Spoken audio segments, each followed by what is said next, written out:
Somos una industria cárnica ubicada en Albal, en la zona limítrofe alrededor de Valencia.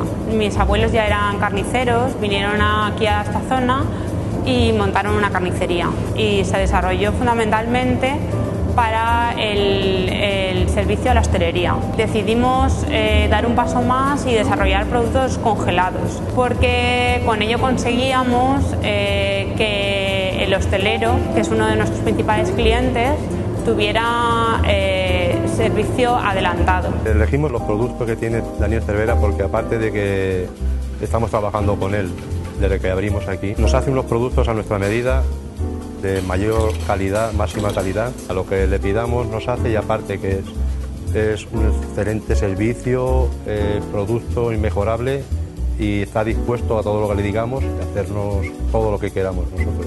Desarrollamos los embutidos conforme los hacían mis antepasados, y también traemos productos propios de otras zonas con denominación de origen. Tenemos un túnel de congelación en el que podemos ultracongelar los productos y distribuirlos por toda España a nivel congelado. El servicio que tiene Daniel Cervera es excelente, le pides el genio y en una hora lo tienes aquí. Entonces nosotros lo traemos, lo dejamos descongelar porque todo viene congelado, porque lo preferimos así también para mayor comodidad. La vamos a descongelar, la cabeza de magro, la vamos a dorar en el horno con unas verduritas y le pondremos un poquito de vino. Y luego con las mismas verduras y el jugo que suelte la carne le haremos la salsa.